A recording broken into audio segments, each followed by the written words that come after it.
शिवम ने सच में अतीत के दिनों में अपने गुरु से गहनों और जेड के बारे में बहुत सी बातें सीखी थी। दृष्टि ने रुचि के साथ कहा, मुझे इसके बारे में बाद में आराम से बताना।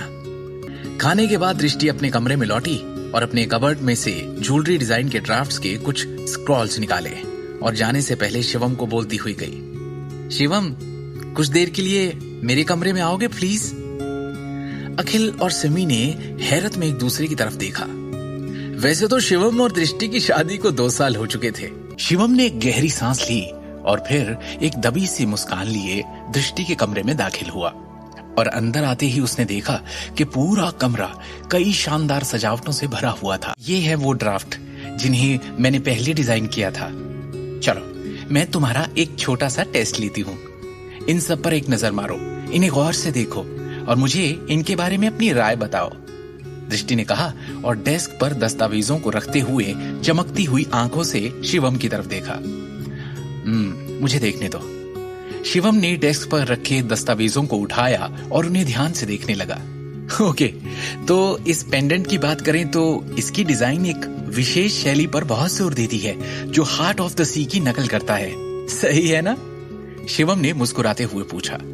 इस जेड पेंडेंट का डिजाइन सुबह के सूरज से प्रकाशित एक देवदार के पेड़ का प्रतीक है। इस विशिष्ट शिल्प में यथार्थवाद की ओर झुकाव के बावजूद ऐसा लगता है कि ये महान भावना से भरा हुआ है। और इस सोने के हार के डिजाइन को गौर से देखें तो ये क्लासिक्स के लिए सही रहता है और इसके कारीगर को उत्कृष्ट एम्बेडिंग कौशल की आवश्यकता होती है। शिवम, मैंने तुमसे गहनों के बारे में इतनी जानने की उम्मीद नहीं की थी, दृष्टि ने कोमल स्वर में कहा और उसने आज पहली बार शिवम को एक अलग रोशनी में देखा। शिवम बस मुस्कुरा दिया और उसने कुछ और नहीं कहा। दृष्टि ने गंभीरता से कहा, वास्तव में मेरे पास एक ऐसा डिजाइन था जिससे मैं पहले बहुत संतुष्ट थी, लेकिन हमेशा बस सोचती रह गई और मुझे इसे बनाने का अवसर कभी नहीं मिला। गहने के इस डिजाइन के लिए बहुत महंगे हीरे की आवश्यकता होती है और ना तो मेरे पास ऐसी सामग्री का प्रबंध करने की योग्यता थी और ना ही कंपनी ने मेरे प्रस्ताव को स्वीकार किया। ये एक ऐसा डिजाइन है जिस पर मुझे सबसे अधिक गर्व है, हालांकि मुझे अभी तक इसके लिए एक अच्छे नाम के बारे में सोचना है, दृष्टि ने कहा और वो ड्राफ्ट शिवम को सौंप दिया। शिवम ने वो दस्तावेज लिया और उसे ध्यान से देखते हुए उसका गंभीरता से विश्लेषण किया।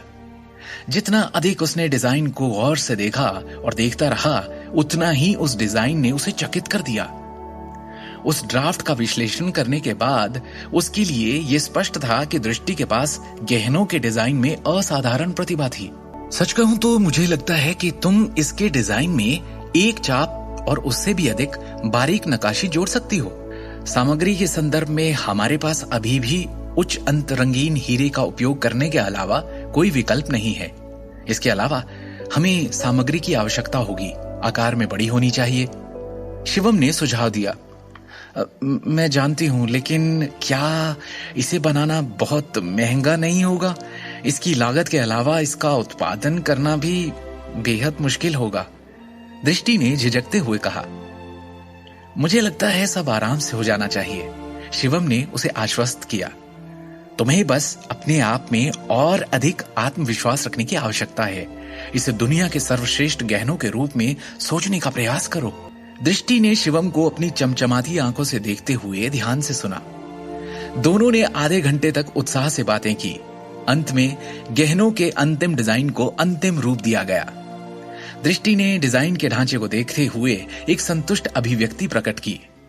ये तो बहुत अच्छा है शिवम, गहनों के डिजाइन के लिए तुम्हारी समझ और जानकारी बहुत ही उम्दा है, दृष्टि ने शिवम की प्रशंसा की। मैंने फैसला कर लिया है, मैं इस डिजाइन को एक कदम के रूप में इस्तेमाल करूंगी और अध्यक्ष विक्रम टोकस को इसका प्रस्ताव दूंगी। लेकिन हम इसे नाम क्या देंगे?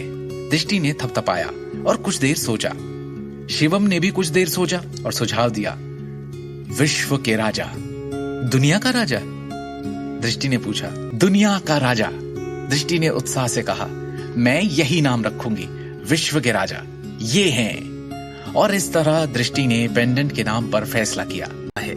आगे की कहानी जानने के लिए देखिए अगला एपिसोड सिर्फ पॉकेट एफएम के यूट्यूब चैनल पर और शिवम द हिडन वॉरियर के सारे एपिसोड्स को सुनने के लिए डिस्क्रिप्शन में दी लिंक से डाउनलोड करें पॉकेट एफएम ऐप।